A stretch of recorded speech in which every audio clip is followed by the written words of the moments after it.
Help me to reach 2,000 subscribers. I knew something was wrong the moment I heard her phone buzz at 2 in the morning. The sound sliced through the darkness like a blade, sharp enough to jolt me out of sleep. She flinched beside me, snatched the phone so fast the sheets rustled, and whispered, "It's nothing. Go back to sleep." But her voice trembled, just enough to make my heart twist. I should have asked. I should have demanded to know. Instead, I swallowed the worry like I always did, told myself I was overthinking, told myself she loved me. That denial became its own kind of poison. For weeks, the signs slipped in quietly, like shadows creeping along the walls. She started locking her phone. She turned away from me when texting. She laughed at messages she refused to explain. She snapped when I asked simple questions. And every time, she apologized with soft kisses and a shaky smile that felt borrowed from a stranger she used to be. But the night she deleted every message thread from her phone, my breath caught in my throat. She thought I wouldn't notice, thought I'd be too trusting, too gentle, too me. Instead, I stared at the blank screen in my hand and felt a coldness spread through my chest. Still, I didn't confront her. Not yet. I needed truth, not suspicion. 2 days later, while she showered after work, her laptop chimed with the automatic cloud sync alert she must have forgotten existed. My hands shook so violently I had to sit down. Her cloud backup wasn't password protected. When I opened the message archive, it felt like stepping off a cliff I didn't know I was standing on. The first message I saw was from 3 months ago. "I wish she understood me the way you do." My breath hitched. Then another. "I can't stop thinking about today. You make me feel alive." Then a photo, her smile soft, her hair slightly messy, a hotel hallway behind her. My stomach lurched. My heartbeat hammered so loud I could barely hear the shower running down the hall. The words blurred. The timestamp stabbed. The truth screamed. She wasn't just cheating. She was in love. The shower stopped. I closed the laptop slowly, gently, like shutting a coffin. When she walked into the bedroom wrapped in a towel, steam rolling behind her, I could barely look at her. But I forced myself to, because if I didn't, I'd fall apart. "You okay?" she asked, rubbing her hair. "You look pale." "I saw your backup," I whispered. Her body froze. Completely. Even her breath.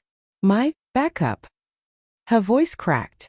"Your messages," I said. "All of them." The towel slipped slightly as her arm fell limp at her side. You weren't supposed to see that." A hollow laugh scraped out of my throat. "Clearly." She sank onto the edge of the bed, burying her face in her hands.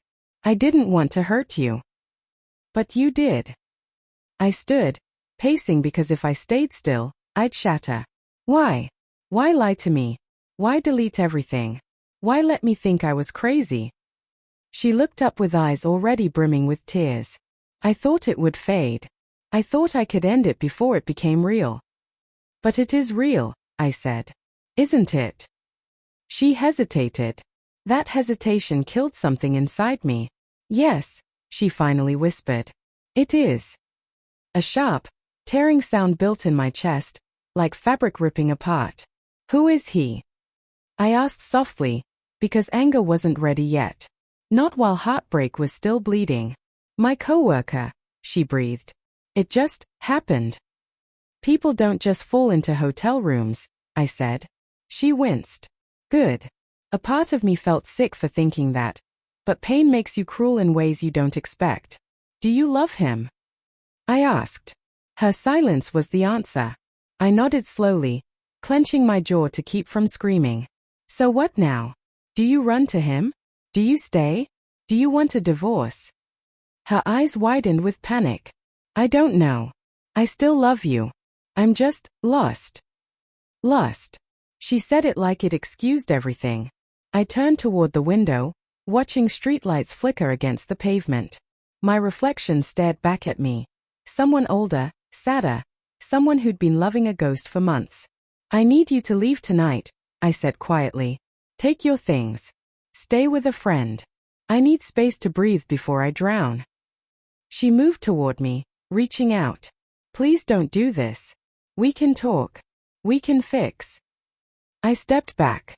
Don't, I whispered. You already broke it. Her lips trembled as she grabbed her clothes, her purse, her keys. She stood at the door one last time, eyes pleading. I'm sorry. You're not sorry for doing it, I said. You're sorry I found out. When the door clicked shut behind her, the silence roared around me. I slid down the wall and let myself sob. Raw, choking sobs that echoed through the empty room she used to fill. But beneath all of it, beneath the grief and the shock and the devastation, one truth pulsed steady. I finally knew.